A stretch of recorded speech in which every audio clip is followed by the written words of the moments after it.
Hello everyone, कैसे हो आप। ये Battle Through the Heavens Flame Emperor का एपिसोड नंबर 305। पिछले एपिसोड में हमें मालूम पड़ा था कि किस तरीके से एंशिएंट ब्रुकलिन काफी बड़ी मुसीबत में है और जूनर को क्यों एक कड़ा कदम लेना पड़ा। फिर अंत में जाके हमें एक अलग ही मंजर देखने को मिला था। चलो अब आगे की स्टोरी। लेजेंड्स के हिसाब से दूरी कॉन्टिनेंट के चारों रीजन्स हैं वो एक मिस्टीरियस वॉइड में मौजूद है। ये वॉइड स्पेस के क्योटिक फ्लो में एंडलेसली घूमता ही रहता है। इसकी पोजीशन एक जगह पे नहीं रहती, इसलिए यहाँ के स्ट्रॉन्गेस्ट कल्टिवेटर्स की भी इस दुनिया से बाहर निकलने की हिम्मत नहीं होती, क्योंकि वॉइड के रिगार्डिंग बहुत सारे रूमर्स फैले हुए थे। कुछ लोगों के हिसाब से इस दुनिया के बाहर एक गॉड का श्राप फैला हुआ है। तो कोई इसे इविल लाइट बोलता है, लेकिन एक बात तो सच है कि इस दुनिया में डेंजर और अपॉर्चुनिटी साथ में एग्जिस्ट करती हैं। चाहे कहानियां कितनी भी डरावनी हो, इनके अंदर कहीं न कहीं फॉर्चून्स भी छिपे होते हैं, यानी कि खजाने। हमारा ध्यान जाता है कुछ ऐसी जगह पे जैसे इंसान कहते थे रियल्म ऑफ नथिंगनेस। इस पल बस इस रियल्म के अंदर एक जाना पहचाना फिगर अपीयर होता है। क्रैश की आवाज के साथ स्पेस को चरमराते हुए एक भयानक कोलोसल क्रीचर उस रियल्म ऑफ नथिंगनेस के अंदर चला गया था। ये जायंट बीस्ट किसी ड्रैगन की तरह लगता है। इसके शरीर का आकार इतना ज्यादा बड़ा होता है जिसे डिस्क्राइब करना पॉसिबल नहीं था। ये वर्ड के अंदर कॉइल होता है, रिलीज करता है एक चिलिंग ऑरे को। ध्यान से देखने पे हमें मालूम पड़ता है कि इसके पूरे शरीर को पर्पल गोल्ड ड्रैगन के इसने ढक के रखा है, जो बिल्कुल एंशिएंट कोल्ड आयरन जैसे लग रहे थे, जिन्हें हजारों सालों से छुआ न गया हो। तभी अचानक से आसपास का स्पेस भी रिएक्ट करने लगा था।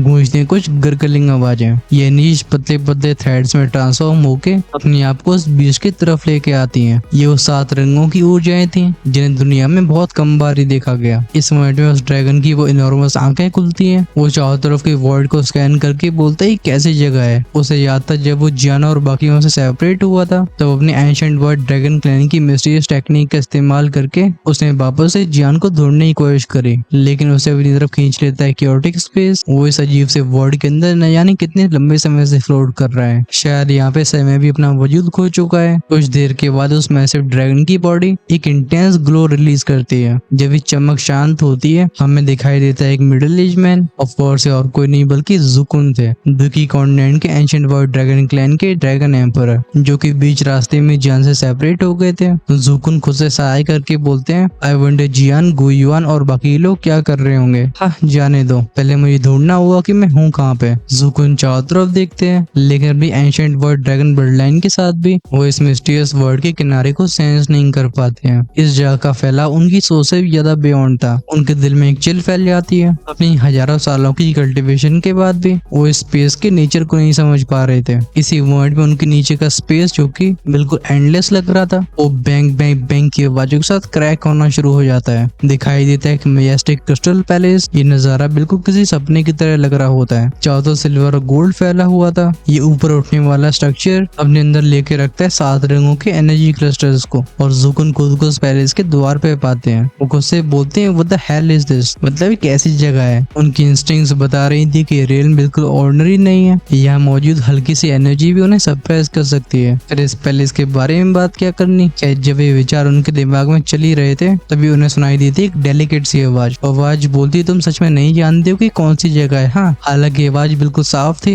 लेकिन इसके इंटेंस प्रेशर की वजह से जुकुन की टांगें कांपने लगती हैं। थर्ड थर्ड के साउंड के साथ उनके दोनों घुटने नीचे के फ्लोर में टकराते हैं, जैसा कि चारों तरफ की वो 7 कलर एनर्जी उन्हें क्रश करना चाहती हो। ये भयंकर तरीके से चरमराने लगती है। ऐसा प्रेशर बस शारीरिक नहीं होता है, बल्कि ये उनकी सोल के ऊपर अटैक कर रहा था। जुकुन बिल्कुल पावरलेस होते हैं। जब वो जैसे अपने सिर को उठा के उस पैलेस के कोर एरिया में झांकने की कोशिश करते हैं, उनकी आंखें श्रिंक हो गई थी और चेहरे से सारे रंग उठ जाते हैं। वो कहते हैं, the dragon clan, the true dragon clan. बात ऐसी थी कि दुकी कॉन्टिनेंट में असल में कोई ट्रू ड्रैगन या फिर फीनिक्स नहीं थी। उनका वो एंशिएंट वर्ल्ड ड्रैगन क्लैन भी बहुत ही हल्के ड्रैगन ब्लड को पोजेस करता था। अगर जेन्युइन ड्रैगन से कंपेयर किया जाए तो ये बिल्कुल चाय कम पानी होते हैं। प्रिसाइसली यही वो वजह थी जिसकी वजह से जुकुन अपनी उस प्यारी सी दुनिया को छोड़ के आए थे। उन्हें अपनी ड्रैगन रेस की असली ब्लड लाइन ढूंढनी थी, और अब वो समझ जाते हैं कि बीइंग, ये प्रेशर, ये बस एक रियल ड्रैगन को ही बिलोंग कर सकता है। जुकुन, जो कि भी नीलिंग पोजीशन में होते हैं, वो अपने हाथों को क्लेंच करके बाव करके बोलते हैं, मैं जूनियर जुकुन यहाँ गलती से आ गया हूँ। उम्मीद करता हूँ सीनियर आप मुझे माफ कर दोगे। मैं तुरंत यहाँ से चला जाता हूँ। ये जगह उनके लिए कुछ ज्यादा ही डेंजरस थी। वो हल्की सी आवाज भी उन्हें हथियार डालने में मजबूर कर सकती है। अगर क्रिस्टल पैलेस के अंदर का ट्रू मास्टर उनके खिलाफ एक्शन लेता है, तो जुकुन का नामो निशान नहीं बचने वाला। वो एंशिएंट लेकिन घमंड से वरीवाज फिर से बोलते बोलती है इस जगह पे किसी को भी आए हजारों साल हो चुके हैं, भले ही तुम एक नॉर्मल इंसान नहीं बल्कि सब ड्रैगन हो, तब भी मेरे सामने तुम चींटी के अलावा और कुछ नहीं हो। ये सुन के जुकुन ताती मिसकी बोलते हैं डैम इट। वो इस ब्लड लाइन प्रेशर को रेस्ट करने के लिए अपनी एनर्जी को सर्कुलेट करने की कोशिश करते हैं, लेकिन स्ट्रगल चाहे कितना भी कर रहे हो कुछ भी काम नहीं आता। वो काम लेकिन एब्सोल्यूट आवाज फिर से बोलती है ये फालतू की कोशिशें मत करो, मेरे साथ यहाँ पे रहो। फिर वेंगोम के साउंड के साथ उस पैलेस के अंदर से एक 7 रंग की रोशनी उठी थी, जिसे सेंस करके जुकुन का एक्सप्रेशन और भी खराब हो जाते हैं अपने आप को यहाँ से दूर ले जाने की कोशिश में। हालांकि जुकुन की सारी नसें फूट चुकी होती हैं, लेकिन वो हिल भी नहीं पाते। इस 7 कलर एनर्जी में एक सुप्रीम ड्रैगन की पावर थी, उनको एकदम हेल्पलेस कर लेती है। फिर एक गूंजी थी क्रैश की आवाज, उस एनर्जी ने उन्हें एनगल्फ कर लिया था, जो खगोलने लगती है उनकी यादों को। ऐसे सोल पेनिट्रेटिंग स्कैन की वजह से जुकुन के मुंह से आके चिल्लाने की आवाजें निकलती हैं, लेकिन वो पावर बिल्कुल दया नहीं दिखाती। कुछ समय के बाद पैलेस के अंदर से फिर से आवाज आती है, लेकिन इस बार इसमें गुस्सा दिखाई नहीं देता बल्कि एक हल्की सी रिलीफ थी। वो आवाज कहती है दुखी कॉन्टिनेंट ऐशो एंशिएंट ड्रैगन, लेकिन तुम एक मेल ड्रैगन हो। अफसोस की बात है, लेकिन लगता है दुखी कॉन्टिनेंट में तुम्हारा एक डिसेंडेंट भी है, एक लड़की। हाँ, उसका नाम क्या था? जियान। लगता है हेवंस मुझे फिर से मौका दे रहे हैं। जब वो 7 रंगों की रोशनी हटती है, जुकुन को अपनी बॉडी का कंट्रोल वापस मिल गया था। वो धाड़ के बोलते हैं तो तुम कौन हो, तुम्हें क्या चाहिए? वो आवाज वैसे कोल्ड हो गई थी। धीरे धीरे वो 7 रंगों की रोशनी फिर से जुकुन की बॉडी में जाने लगती है और वो अपने शरीर का कंट्रोल खोने लगे थे। वो आवाज कहती है बहुत जल्दी जब तुम दोशियान में ब्रेक थ्रू करोगे, मैं जिया को यहाँ पे खुद लाऊंगी। वो समय होगा जब मैं अपना सब कुछ उस अपनी फाइनल क्रिएशन को दूंगी और जन्म होगा एक ट्रू ड्रैगन गॉड का, गोल्डन ड्रैगन किंग। हमारे बीच के फाइनल ग्रज इसे जरूर सेटल किया जाएगा। एक की फ्लैश में क्रिस्टल पैलेस न जाने कहाँ गायब हो गया था, जैसे ही कभी एग्जिस्ट ही न किया हो। लेकिन अब इस रियल्म ऑफ नथिंगनेस के अंदर एक प्योरेस्ट ड्रैगन ब्लड वाला ट्रू रूलर जाग चुका है। अब क्या ये जुकुन के लिए ब्लेसिंग है या फिर कर्स, ये तो समय ही बताएगा। भले इंसानी दुनिया में तूफान से पहले की हवाएं चल रही हो, लेकिन घोस्ट वर्ल्ड में भी शांति का माहौल नहीं था। फोकस वापस हमारा घोस्ट वर्ल्ड में लौटता है। थंडर वैली के हाई लेवल मेंबर्स के साथ साथ इस दोंगजो कंपटीशन में सिलेक्ट होने वाले 50 डिसेबल्स उस 4 कॉन्टिनेंट कंपटीशन की खूब जम के तैयारी कर रहे होते हैं। ये इस एक जगह पे इकट्ठे हो गए होते हैं। वातावरण में काफी चहल पहल थी। एक आवाज कहती फादर जी जियान। अपनी टेबल पे बैठने वाले डुटियानोंग अपने सिर को हिला के बोलते हम उसके रिट्रीट में कुछ जल्दबाजी नहीं कर सकते, उसे अपना समय लेने दो।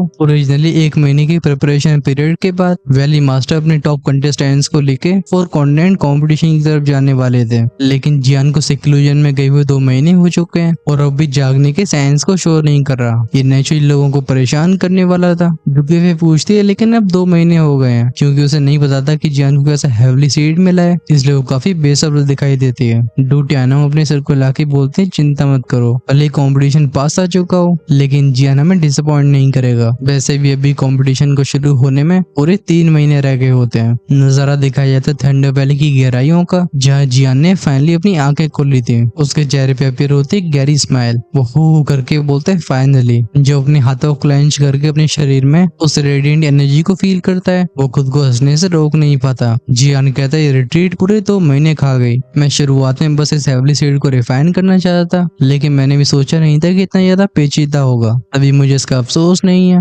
मेरी इस रिट्रीट के बाद अब 3 स्टार दोशियान के नीचे शायद अब मुझे कोई नहीं हरा पाएगा। सोल्जर लॉर्ड भी बाहर अपीयर होगी, जियान को स्कैन करते हैं। वो देखते हैं उस लाल रंग की ब्लेजिंग फ्लेम को, जिसकी गर्मी जियान की होली फ्लेम से बस थोड़ा सा पीछे थी। वो कहते हैं बच्चे इस बार तुम जहाँ जाने वाले हो वहाँ ट्रू पावर हाउस इकट्ठे होंगे, इसलिए कॉशियस रहना। फालतू में अपनी होली फ्लेम्स को बिल्कुल रिवील मत कर देना, क्योंकि वहाँ शायद मैं भी सिचुएशन को संभाल न पाऊँ। कॉन्सिक्वेंसेस तो जियान भी जानता था। वो नोट करके बोलते हैं मास्टर चिंता मत करो, मैं पूरा ध्यान रखूंगा। अगर डोंगजो से रिलेटिवली बात करी है तो ये हंटियान के 4 कॉन्टिनेंट्स में असली जीनियस छिपे होंगे। जियान की अगर होली फ्लेम एक्सपोज हो जाती है तो ये न जाने कितनी परेशानियों को अपनी तरफ खींच लेगी। अच्छी बात यह है कि जियान अपने ग्रेट हेवली सीड की पावर का इस्तेमाल करके अपनी होली फ्लेम की पावर को छिपा सकता है। वो बाहर की तरफ देख के बोलते चलो अब बाहर जाने का समय आ गया है। उसका फिगर यहाँ से वैनिश हो गया था। नजारा थंडर वैली के उस हॉल का दिखाया गया था, जहाँ डिस्टॉर्ट होती स्पेस में से जियान का फिगर बाहर आता है। जिस मोमेंट में फेंगी और बाकी लोग उसे देखते हैं, ये उससे बोलते हैं लड़के तेरे पास सच में शानदार किस्मत है। जब जियान रिट्रीट में गया हुआ था, उसके कारनामों की खबरें अच्छे से फैल चुकी होती है। 5 स्टार दोशियान लेवल के पावर हाउसेस का सामना करने के बाद भी जिंदा वापस लौट पाना, अगर ये कहानियां भी सेलिब्रेट करने के लायक नहीं है तो फिर क्या होगा। तभी अचानक से मूग की आंखें नहरे होती हैं। वो जियान से कहता है तो तुम्हारा ऑरा ये इतना अलग क्यों है। खुद अर्ली से 3 स्टार दोषियान होने के बाद भी अब वो जियान के स्टैंड को समझ नहीं पाता। वो फील करता है कि जियान के शरीर के अंदर वो पावर छिपी हुई है जिसे संभालना उसके भी बस की बात नहीं है। क्या जियान जरा एक्सप्लेन नहीं करता है। उसी तरह दुकीफे से पूछता है वैली मास्टर कहाँ गए। चीफे रिप्लाई करती उन्हें गए हुए जरा समय नहीं हुआ। तभी यंची आगे बढ़ के चिंता से भरी आवाज में पूछती है जियान तुम्हारी रिकवरी कैसी है। जब दुकीफे ने इस लड़की को जियान से बात करते हुए देखा था वो तुरंत ही कोड साउंड के साथ बोलती हम कुछ लोग इतने हार्टलेस यानी कि बेदिल होते हैं कि मैंने उनके लिए इतना कुछ किया तभी बदले में मुझे थैंक यू भी नहीं मिला। ये सच में दिल को तकलीफ पहुंचाने वाला है। इस लड़की की बातों को सुनकर जियान एकदम स्पीचलेस था। ये देखे कि यंची और दुकीफे कैसे बिहेव कर रही है वो अंदर अंदर खुद को गालियां देने से रोक नहीं पाता। कहा जाता है कि ब्यूटी के साथ कैलेमिटी भी आती है लेकिन बेचारे जियान ने तो कुछ किया भी नहीं था और अब उसे ऐसे ट्रीट किया जा रहा है। वो तो अच्छी बात है कि म्यूइंग अभी जेलस फील नहीं कर रही वरना शायद उसे हार्ट अटैक आ जाता। अच्छी बात है कि इससे पहले ऑकवर्ड मूवमेंट और भी ज्यादा खींचा जाता। इस हॉल में 2 टियानो अपीयर होते हैं। वो हा हा करके बोलते हैं चलो आज के लिए आराम करो मैं कल सुबह पर्सनली सबको 4 कॉन्टिनेंट कंपटीशन लेके जा रहा हूँ। वो सभी फिगर साथ में नोट करते हैं फिर एक एक करके हॉल से बाहर जाने लगे थे। वैली मास्टर की इंटेंशंस को सेंस करके जियान भी यहाँ नहीं रुकता है। अब बस हॉल में रह जाती है यंची और दुकीफे। यंची करती थी सीधी बात नो बकवास। वो चीफे से कहती है अगर तुम्हें वो इतना ही पसंद है तो तुम बोल क्यों नहीं देती हो। यंची के पास बस एक पावरफुल सोल परसेप्शन ही नहीं था बल्कि एक वुमन की इंट्यूशन भी होती है। दूसरी पार्टी की फीलिंग्स के बारे में पता लगाना ये इसके लिए कितना ही कठिन हो सकता था। इस मोमेंट में दुकीफे का डिमीनर अचानक से बदल चुका होता है। अपनी आंखों में हेल्पलेसनेस को लेके वो कहती है ऐसा करना तो मैं भी चाहती हूँ लेकिन मेरी आइडेंटिटी कुछ ज्यादा ही स्पेशल है। हमारे बीच में कोई फ्यूचर नहीं है। उसकी पूरी ओरिजिन मिस्ट्री है। इवन मेरे फादर भी उसे समझ नहीं पा रहे। वो डेफिनेटली कोई नॉर्मल इंसान नहीं है और ये है घोस्ट वर्ल्ड। इवेंचुअली उसे वापस लौटना होगा। यंची अपने सिर को हिला के बोलती अगर मैं तुम्हारी जगह पे होती तो चाहे कीमत कोई भी हो मैं उसका पीछा जरूर करती। अंत में जाके परिणाम क्या होता है मुझे उसका कोई अफसोस नहीं होता। ये यंची के आखिरी शब्द होते हैं। हम उसके फिगर को इस हॉल से गायब होते हुए देखते हैं। पीछे एक जगह पे जमी रहेगी दुकीफे काफी समय के बाद रिकवर होती है। उसकी आंखें आंसुओं से भर जाती हैं। वो कहती सब कुछ होने के बाद भी क्या मैं सच में तुम्हारे लिए बढ़ती हूँ मतलब काबिल हूँ। एक्चुअली बात ऐसी थी कि जैसे थंडर लॉर्ड की पावर उसके अंदर जाग रही होती है। चीफे को कुछ सच्चाइयां मालूम पड़ी थी कुछ सीक्रेट्स जो कि शाओ क्लैन से जुड़े हुए हैं इसलिए वो चुपचाप रहना चुनती है। जब जियान वापस से अपने रेजिडेंट लौट आया था वो चारों तरफ की एनर्जी की प्योरिटी को महसूस करके बोलता है ये ईस्टर्न कॉन्टिनेंट सच में बहुत शानदार जगह है। हालांकि जियान ने ज्वालिंग कॉन्टिनेंट में काफी लंबा समय बिताया था लेकिन उस जगह की ओरिजिन चीफी इसे कंपेयर नहीं कर सकती है। उसे समझ में आता है कि आखिर यहाँ पे एक्सपर्ट्स इतने पावरफुल कैसे बन पाते हैं। उसके मास्टर सोल्जर लॉर्ड के हिसाब से भी भले इंसानों का दूधी कॉन्टिनेंट और घोस्ट वर्ल्ड एक ही लेवल में कहे जाते हो लेकिन दूधी कॉन्टिनेंट का प्लेन इसे एक रियल नीचा है। इसी कारण की वजह से जहाँ दोषान एक्सपर्ट्स को इंसानी दुनिया में देख पाना मुश्किल होता है या उनकी भरमार होती है। जियान को गहरी सोच में जाते हुए देख सोल्जर लॉर्ड बोलते हैं बच्चे तुम्हें समय को बर्बाद नहीं करना चाहिए। उस हेवली स्ट्रीट को अच्छे से समझो। वो 4 कॉन्टिनेंट कॉम्पिटिशन तुम्हारे लिए भी काफी एक्साइटिंग होगा। खैर कुछ ऐसी फीलिंग तो जियान को भी आ रही थी। हम उसे क्रॉस लाइक पोजीशन में बैठते हुए देखते हैं। वो कल्टीवेशन में एंटर कर गया था। ये बात है अगले सुबह की जब शांत रहने वाली थंडर वैली एकदम चहल पहल से भरी हुई थी। आखिरकार आज ही वो दिन था जब वैली मास्टर ड्यूटियानो ईस्टर्न कॉन्टिनेंट कॉम्पिटिशन के टॉप कंटेस्टेंट्स को खुद 4 कॉन्टिनेंट कॉम्पिटिशन की तरफ लेके जाने वाले थे। हम एक चौड़ी सी स्टेज के ऊपर ड्यूटियानो को खड़े होते हुए देखते हैं। ओरिजिनली डोंगजो को कॉम्पिटिशन 3 स्टेजेस में बंटना था। जो इन तीनों स्टेजेस के विजेता होते वो शानदार रिवॉर्ड्स को हासिल नहीं कर पाते बल्कि अपने आप को प्रूव करने के लिए खुद मौका मिलता। But Soul Palace evil race organization के प्लान्स की वजह से ये सब गुड ओवर हो गया। अंत में जाके थंडर वैली को खुद ही कंपटीशन की 3rd स्टेज में से पावरफुल डिसाइपल्स को सिलेक्ट करना पड़ा और सबको थंडर वैली से कई ट्रेजर्स मिलते हैं एज अ कंपनसेशन। और तो इन सभी डिसाइपल्स को थंडर वैली में आने का मौका मिलता है। हमें भूलना नहीं चाहिए कि थंडर वैली एक ऐसी जगह है जहाँ पे अलग मिस्ट्रीज मौजूद है। नॉर्मली यहाँ पे किसी को आना अलाउड नहीं होता इसलिए ऐसा डिसीजन लेना ड्यूटियानो के लिए भी आसान नहीं था। लेकिन तभी उनके पास आगे बढ़ने के अलावा और कोई विकल्प नहीं बचता है। वैली मास्टर के साइड में खड़े एलिट डूफंग जब साइड डिसाइपल्स को स्कैन कर लेते हैं वो कहते हैं सब आ गए। इस मोमेंट में जियान खड़ा होता है दुकीफे के बगल में। उसकी आंखें एंटिसिपेशन से भरी होती है। वो 4 कॉन्टिनेंट से आने वाले पार्टिसिपेंट सिर्फ डोंगजो के पार्टिसिपेंट से कई गुना अच्छे होने चाहिए। जियान के लिए कॉम्पिटिशन बस ऑनर के बारे में नहीं था बल्कि उसके लिए अपने आप को स्ट्रेंथ करने की बहुत शानदार अपॉर्चुनिटी थी।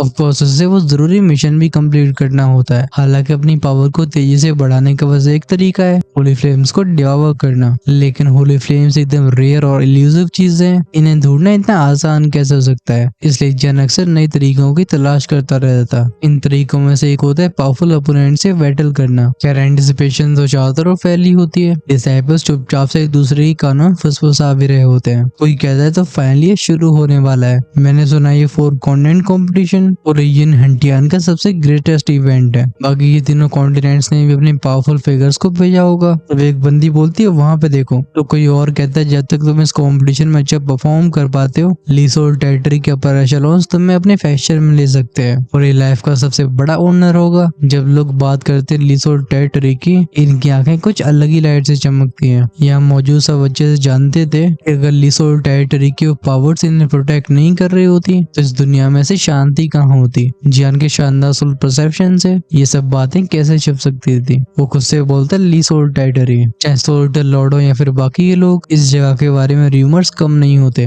लोगों को बातें करने का कुछ और समय तक मौका देने के बाद हम फाइनली डू टियानोंग की बॉडी को आसमान में उड़ते हुए देखते हैं। उनका हाथ का एक इशारा ही सबको शांत करवाने के लिए काफी था। वैली मास्टर कहते हैं आज मैं पर्सनली आप सबको 4 रीजन कंपटीशन लेके जाऊंगा। अगर इस जर्नी के दौरान किसी को कोई परेशानी का सामना करना पड़ता है तो मुझे तुरंत बताना। बेसिकली आगे कुछ और रूल्स की अनाउंसमेंट होती है। फॉर एग्जाम्पल अगर कोई डिसाइपल इस पूरी जर्नी में कोई गुस्ताखी करता है तो उसे पनिशमेंट का सामना भी करना होगा। डू टियानोंग कहते हैं आप सबको याद रखना होगा कि जैसे ही हम इस जर्नी में निकलते हैं आप सब बस अपने अपने फैक्शंस को रिप्रेजेंट नहीं कर रहे हो, बल्कि दाव पे लगाए हमारे पूरे ईस्टर्न कॉन्टिनेंट का मान। 4 कॉन्टिनेंट कंपटीशन में बस टीम वर्क ही काम आ सकता है। बातें तो बहुत हुई थी लेकिन तुम्हारा भाई और पकाएगा नहीं। थंडर वैली मेक श्योर कर रही होती है कि जिन डिसाइपल्स को इस कंपटीशन के लिए ले जाया जा रहा है वो एकदम टॉप नॉच है। लेकिन ईस्टर्न कॉन्टिनेंट भी चारों कॉन्टिनेंट्स में से बस एक ही था। इनकी स्ट्रेंथ सबसे बॉटम में भले ही ना हो लेकिन ये टॉप भी नहीं थी। जब डू टियानोंग सारे डिसाइपल्स की आंखों में उस जलती हुई आग को देखते हैं वो स्माइल के साथ अपने बगल में खड़े ओल्ड मैन से बोलते हैं ओल्डू मेरी नामौजूदगी में वैली के सारे मामलों को आप संभालोगे। डोलाव ने भी तुरंत ही हाथ कब कर रहे थे। वो कहते हैं वैली मास्टर आपको बिल्कुल चिंता नहीं करनी, हम इसकी पूरी रिस्पॉन्सिबिलिटी लेंगे। कुछ जरूरी काम होने की वजह से 3rd डेप्यूटी हेड और 5th डेप्यूटी हेड यहाँ पहुंच नहीं पाए हैं। डू टियानोंग बोलते हैं कोई बात नहीं, क्योंकि अब तैयारियां हो चुकी है तो चला जाए। बात ऐसी थी कि 4 कॉन्टिनेंट कंपटीशन में जिस कॉन्टिनेंट की जितने ज्यादा डिसाइपल्स अच्छा परफॉर्म कर पाएंगे लीसोल डोमेन उस कॉन्टिनेंट को उतने ज्यादा रिसोर्सेज देगा जिससे अगले कुछ समय के लिए उस कॉन्टिनेंट में और ज्यादा जीनियसेस को नर्चर किया जा सकेगा। वैली मास्टर डू टियानोंग अपनी 2 उंगलियों को आसमानी तरफ ले जाते हुए बोलते हैं द गेट ऑफ स्पेस। तुरंत ही वैली के ऊपर का वातावरण बदला था। चारों तरफ से काले बादल इकट्ठे होने लगे थे। इनमें से क्रैशिंग आवाजों के साथ निकलने वाली बिजलियां आसमान में एक बड़े सिल्वरी गेट को बनाती हैं जो कि कई 100 मीटर ऊंचा था। जब जानी सिल्वरी गेट को देखता है वो भी खुद को उसकी तारीफ करने से रोक नहीं पाता। वो कहता है ये पैसे जिसे बनाने के लिए खुद एक 5 स्टार दोषियान को एक्शन लेना पड़ा। लगता है हम जहाँ पे जा रहे हैं वो काफी ज्यादा दूर है। बगल में खड़ी दुखी पे स्वीट आवाज में कहती है ऑफ कोर्स चारों कॉन्टिनेंट्स बच्चों को खेल नहीं है। भले यिन हंटियान को 4 हिस्सों में बांटा गया हो लेकिन उस कंपटीशन ग्राउंड के ऊपर किसी भी कॉन्टिनेंट का अधिकार नहीं होगा। वो जगह यिन हंटियान के पहले स्लॉट के अंदर आती है। जियान बोलता है पहले स्लॉट। अगर ईस्टर्न कॉन्टिनेंट के ओवरलॉर्ड डू टियानोंग की स्ट्रेंथ ही लेट से 5 स्टार 2 इमोर्टल तक पहुंच चुकी है तो उसके हिसाब से यिन हंटियान की पहले स्लॉट की स्ट्रेंथ कम से कम 6 स्टार 2 शान की होगी। जब ये सब विचार उसके दिमाग में चल रहे होते हैं डू टियानोंग अपने हाथ को फिर से वेव कर देते हैं। फिर फ्लिकर हुआ था। इससे निकलती एक लंबी सी बोट। जैसा कि हम सबको पता है स्पेस टनल का इस्तेमाल करना बहुत खतरे से भरा होता है, खासकर ऐसी दूरी तय करना। इन खतरों को कम करने के लिए बस स्पेसशिप का इस्तेमाल किया जा सकता था, फिर चाहे इसके लिए थोड़ी भारी कीमत क्यों न चुकानी पड़े। वैली मास्टर के एक इशारे पे सारे लोग उस स्पेसशिप के डेक पे चले जाते हैं। गूंजती एक ज़ुश की साउंड, एक ही फ्लैश में उस स्पेसशिप गायब हो गया था। पीछे खड़े रह के डुलाओ उस गायब हो रहे सिल्वरी गेट को देखते हुए बोलते हैं उम्मीद करता हूँ हमने जिस पोजीशन को बहुत समय पहले खो दिया था इस बार हम उसे वापस हासिल कर पाएंगे। सीन चेंज होता है, हमारा ध्यान जाता है वॉइड के अंदर। ये जगह डार्कनेस और ब्रूटल पावर से भरी होती है लेकिन हम इसी स्पेस के अंदर एक बड़े से शिप को आगे बढ़ते हुए देखते हैं। ये पूरा जहाज सिल्वरी था। ध्यान से देखने में मालूम पड़ता है कि इसका ये रंग उन सिल्वरी बिजलियों से मिला है जो उसे ढक के रखती है। ऑफकोर्स ये थंडर वैली का स्पेसशिप था। इस जहाज की डेक पे एक फिगर चुपचाप से उस एंडलेस स्पेस को देख रहा होता है। इसकी आंखों में कई फिगर्स फ्लैश हो रहे थे। तभी पीछे से एक आवाज कहती तुम यहाँ अकेले क्या कर रहे हो। ये फिगर ऑफकोर्स और कोई नहीं बल्कि जियान था जो पीछे मुड़ के आते हुए फिगर की तरफ एक स्माइल पास करता है। कुछ ही सेकंड्स में दुखी फिर भी उसके बगल में अपेयर हो गई थी।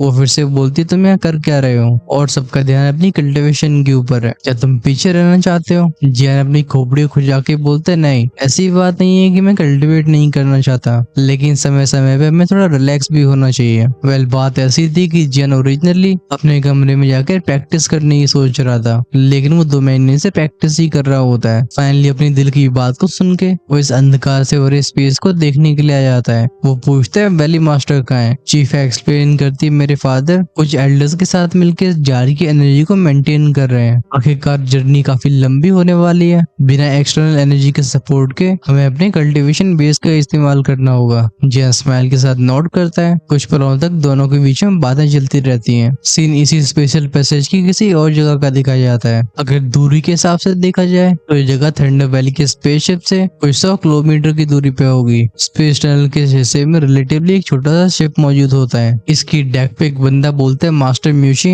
लगता है हम यहाँ पे अकेले नहीं है। ये सुन के डेक पे खड़ा एक नौजवान सरप्राइज से भरी टोन में बोलता है ओ तो किस पावर का स्पेसशिप है? वो गार्ड कहता है अगर हम गलत नहीं समझ रहे हैं तो लगता है ये ईस्टर्न कॉन्टिनेंट से आए हैं। ये सुन के वो बंदा जिसका नाम म्यूशी था उसकी आंखें नैरो हो गई थी। लगता है उसके दिमाग में कुछ गलत विचार आने लगे थे। जब इसके एक्सप्रेशंस को वो गार्ड देखता है लगता है उसने भी कुछ सेंस कर लिया था। वो पूछता है मास्टर आप क्या सोच रहे हो? अपने चेहरे पे क्रूअल स्माइल को रखते हुए म्यूशी बोलता है शील्ड को खोलो, चलो उनसे मिला जाए। ये सुन के एक और मिडिल एज मैन बोलता है नहीं मास्टर ये पॉसिबल नहीं है। इस समय चारों कॉन्टिनेंट्स के सारे पावर हाउसेस कंपटीशन ग्राउंड की तरफ जा रहे हैं, हम परेशानी मोल नहीं ले सकते हैं। वैसे भी दोंगजो का स्पेसिफिक हमसे कई गुना बड़ा है, उसके ऊपर जरूर पावरफुल एक्सपर्ट्स होंगे, हम उनसे फाइट नहीं कर सकते हैं। क्योंकि इस मिडिल एज मैन को स्पेसशिप को चलाने का काफी ज्यादा अनुभव होता है, वो गैस कर सकता था कि दूसरे स्पेसशिप की पावर कैसी होगी। हालांकि वेस्टर्न कॉन्टिनेंट में काफी फेमस थे, लेकिन इनके स्पेसशिप का साइज बस कुछ 10 फीट का ही होगा। वहीं पे दोंगजो का स्पेसशिप था 100 मीटर्स का,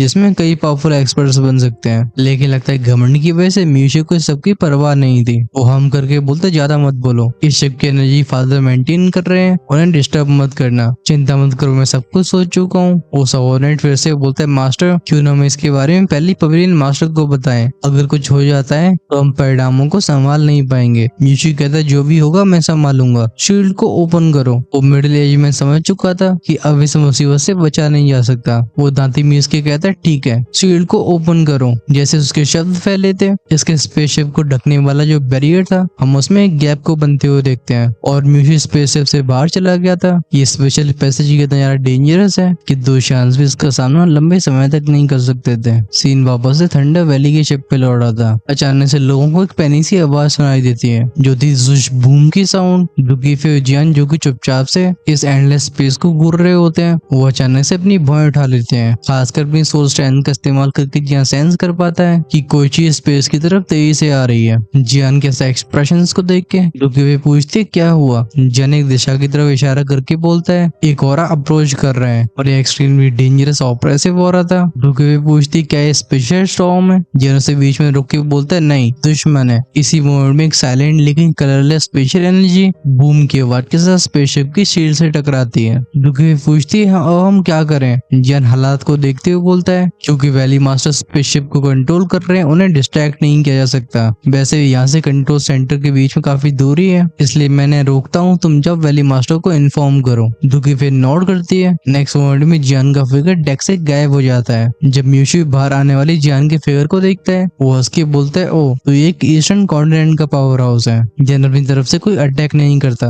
बल्कि वो कोल्ड आवाज में कहता है कौन हो तुम और बिना किसी कारण के हमारे स्पेसशिप पे हमला क्यों कर रहे हो? इस यंग मैन को जिस ब्रूटल एनर्जी ने घेर रखा होता है फोर्स जियान उसे सेंस कर पा रहा था, लेकिन लगता है म्यूशी की बात करने की इच्छा नहीं थी। वो हैंड से उसको चेंज करते हुए बोलते हैं एम्प्टी फिनिक्स बर्ड। तुम अचानक से उसके पीछे के स्पेस में से एक ह्यूज फिनिक्स को मेटेरियलाइज होते हुए देखते हैं। जैसे ही फिनिक्स का फिगर बाहर आया था इसकी और की वो वेव्स जियान की भौं से कोट देती हैं। बैंग बज के साउंड के साथ उसकी फ्लेम अपने आप को किसी लहर की तरह आगे शूट कर देती है। दुश्मन की और से जाके टकराई थी। ये था red flame sea of fire. इन दोनों औरों की पहली टकरावट में जियान ने एक कदम पीछे लिया होता है, लेकिन इससे पहले कुछ और हुआ था। जियान के पीछे से एक थंडरस आवाज गूंजती है। वो आवाज कहती म्यू युनफे अगर तुम्हारा बेटा अपनी जान को गंवाना चाहता है तो इस किंग को ये विश पूरी करने में कोई परेशानी नहीं है। बट में साउंड फैलता है, चारों तरफ की chaotic एनर्जी शांत हो जाती है। अगले मोमेंट में एक आवाज उस नौजवान के पीछे से आई थी। हालांकि डूटियानो जितनी टेरिफाइंग नहीं होती है, लेकिन इसमें घमंड और हॉस्टिलिटी साफ देखा जा सकता था, मतलब फील किया जा सकता था। वो वाज कहती डू टियानोंग, उम्मीद करता हूँ तुम उस क्लाउन को सफल नहीं होने दोगे, और वो पुरानी दुश्मनी चलो हम इसे सेटल कर ही देते हैं। डू टियानोंग कहते हैं अगर ऐसी बात है तो चलो यही सही। अपने स्पेसशिप पे बैठे हुए डू टियानोंग ने अपने हाथ को वेव किया था। एक पावरफुल थंडर्स फोर्स उस यंग मैन को दूर फेंक देती है। एट द सेम टाइम पीछे का वो फिनिक्स फिगर तुरंत ही शैटर हो जाता है। जियान के पीछे से एक और थंडर ग्रे एरो उस म्यूजिक को खत्म करने के लिए आगे बढ़ा था, लेकिन तभी दूसरे स्पेसशिप में से एक बड़ा सा हाथ उठता है। हम जिसे उस नौजवान को पीछे खींचते हुए देखते हैं। गूंजती है शावू शावू शावू की आवाजें। एक सेक्शन फोर्स ने जियान को वापस ले लिया था। जैसे वो शिप के डेक पे लौटा था, सबसे पहले उसकी नजरें जाती दोनों बाप बेटी पे, जो कि थंडर बैरियर के बाहर देख रहे होते हैं। खासकर दोनों के बीच में जो शब्दों का एक्सचेंज हुआ था, लगते दोनों पहले से एक दूसरे को जानते हैं। जियान पूछते सीनियर आखिर हो क्या रहा है। अपने चेहरे को हिलाते डू टियानोंग बोलते हैं एक ओल्ड राइवल। ये वेस्टर्न कॉन्टिनेंट का एक पावरफुल फैक्शन है जिसे कहा जाता है शिवन पवेलियन। आगे एक्सप्लेन करती है दुकीफे।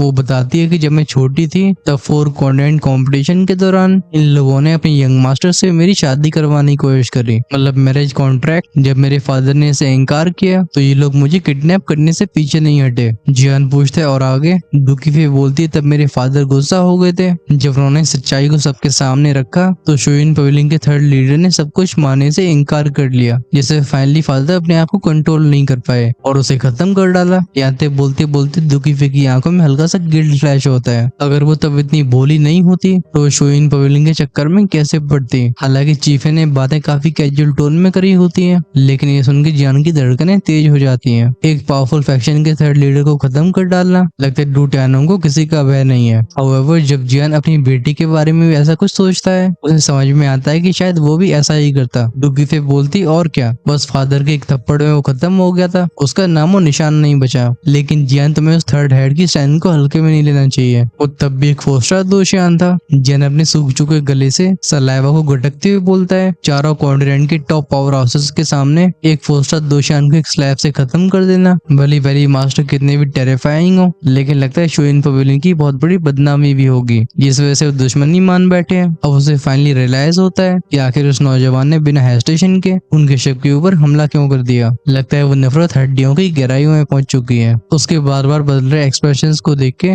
दुकीफे हंसना शुरू हो गई थी। वो कहती हाँ कोई बात नहीं, वो शिवन पवेलियन इतना भी पावरफुल नहीं है जिनसे हमें डरने की जरूरत पड़े, और हाँ वो वेस्टर्न कॉन्टिनेंट की सबसे स्ट्रॉन्गेस्ट भी नहीं है। डू टियानोंग जो कि दोनों हाथों को पीछे करके उस स्पेशल पैसेज को ध्यान से देख रहे थे, वो कहते हैं जाओ तुम दोनों आराम करो, हमारी डेस्टिनेशन भी पास आ चुकी है। वैसे हमारी इस एपिसोड की डेस्टिनेशन भी आ चुकी है। आपका इस एपिसोड के बारे में क्या ख्याल है कमेंट्स में लिख के जरूर बताना। अगला एपिसोड हमें कई नई चीजों से इंट्रोड्यूस करवा रहा होगा, जिसमें ऑफ कोर्स सबसे पहले मुलाकात होगी दुश्मनों से, फिर हम हिडन सोल सोसाइटी के बारे में जानेंगे जहाँ होगी एक और टकरावट। अगर आप नहीं चाहते हो कि आपसे वो मिस हो तो चैनल को सब्सक्राइब करके बेल आइकन के बटन को ऑन करके रखना। ऑफ कोर्स अगर आपसे नेक्स्ट एपिसोड का वेट नहीं हो रहा है तो ज्वाइन कर सकते हो चैनल की मेंबरशिप को। हर शाम को अर्ली एक्सेस वीडियोस के रूप में आगे के 1 से 3 एपिसोड्स अवेलेबल करवाते हैं, जिन्हें देखने के लिए 3 मेंबरशिप लेवल्स होते हैं। पहला होता है बेस लेवल, फिर आता है इमोर्टल एम्परर और इमोर्टल गॉड, जो कि हमेशा औरों से एक्सक्लूसिवली 2 से 3 एपिसोड आगे रहते हैं। आपको ज्वाइन का ऑप्शन चैनल की होम पेज और सब्सक्राइब के साइड में मिल जाएगा, उसे टैप करके सारे फैंस को देखा जा सकता है। चेकआउट जरूर करना। Until then, goodbye.